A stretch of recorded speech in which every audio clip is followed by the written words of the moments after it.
Imagine, like, being thrown into a situation, just something so terrifying you can't even imagine it. And just surviving seems impossible. That's what we're diving into today. A true story about Krystal, a young girl who not only survived this brutal attack, but Yeah. found a way to rebuild her life. So we're looking at this article from Investor. It's called Krystal's Courage. And Hmm? it details this horrible attack, but also how amazingly resilient people can be.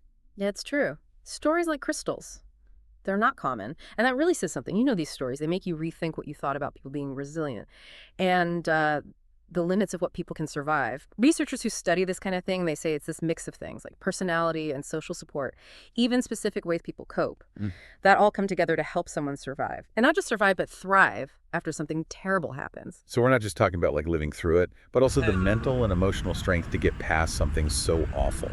Exactly. It's about being able to adapt and find meaning, and even rebuild who you are after something traumatic.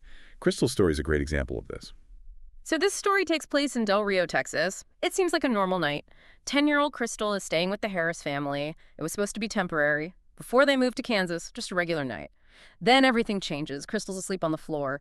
Across from her friend Katie, the article says she was actually upset about where she had to sleep, like she was fuming for hours. It's kind of sad when you think about it. Normal kid stuff compared to the horror that's about to happen. And then in the middle of the night, this scream breaks the silence. A scream that Crystal will never forget. She sees a man in the room. Scary guy. Described as having scruffy hair, a bushy beard, and these dark, malicious eyes. He has a knife, and he attacks Katie, Crystal's friend. He slashes her throat. And while this is happening, Crystal gets attacked too. Her throat is slashed. And then the attacker just vanished. To understand what Crystal did, it helps to think about that fight or flight response, that instinct we all have. It's not just about fighting back or running away. It's your body and mind reacting to danger. Your heart beats faster, you breathe faster, your body releases stress hormones. It's all about getting ready to face danger or run from it. And even though Crystal's just a kid, we see that instinct kicking in. So even when she's terrified, her body and mind are trying to find a way to make it. Exactly. It's not a choice you make, it's survival. And it's probably what led Crystal to do what she did next. Because even though she's badly hurt, Crystal doesn't just give up. She's bleeding from her neck. But she crawls out of the room and she finds Katie's body. Can you imagine how horrifying that must have been? Finding your friend dead after something so brutal.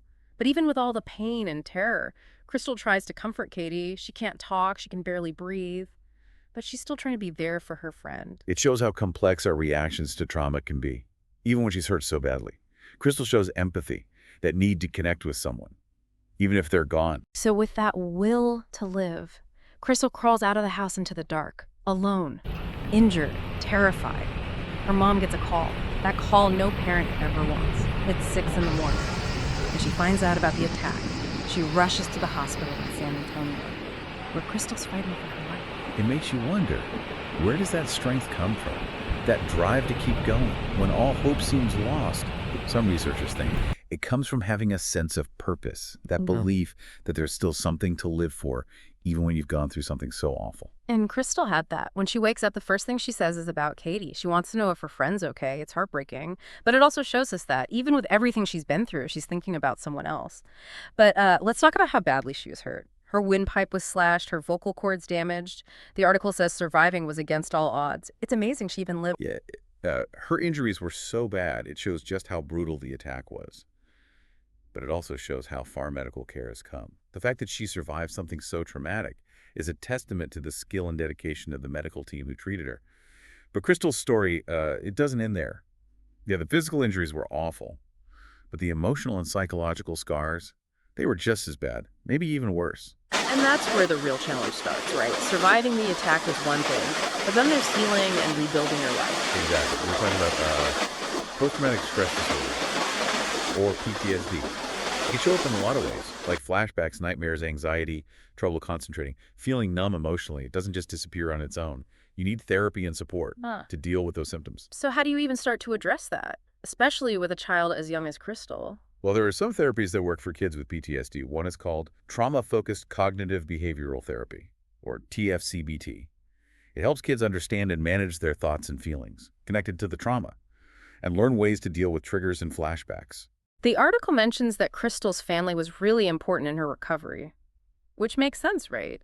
Having that love and support from people close to you must be so crucial in a situation like this. It's absolutely vital. Studies show that having a strong support system can really make a difference for people who've been through trauma. Having people who believe you, who understand what you went through, and who love you no matter what. It can really help you heal. It's not just about therapy, it's about connecting with other people. And it's not just family, right? The whole community can play a part. You're right. Trauma affects more than just the person who went through it. It affects their families, friends, even whole communities. Think about the first responders who were there, the doctors and nurses who took care of Krystal, the detectives who worked on the case. They all saw the aftermath of what happened. And they need support, too, to deal with what they experienced. It makes you realize that trauma, it's not just an individual thing, it's a collective experience. It touches everyone in different ways. Exactly. And that's why we need to talk about it, to raise awareness and create spaces where people feel safe, to share their experiences and ask for help without feeling ashamed or judged. Krystal's story is like a call to action for all of us to be more aware of how trauma affects people and to build a more supportive and compassionate world.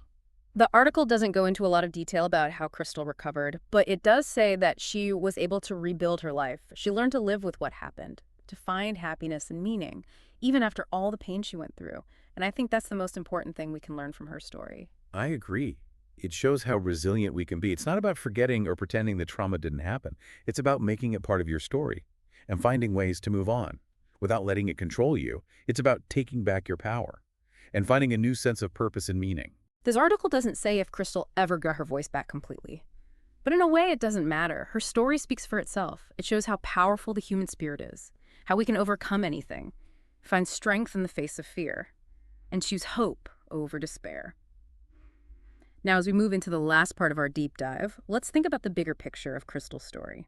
What can we learn from her? How can we take these lessons about resilience and courage and use them in our own lives? Remember at the beginning, we asked you to picture yourself in this impossible situation. Could you find the strength to survive? Could you heal and rebuild your life? Krystal's story gives us an answer.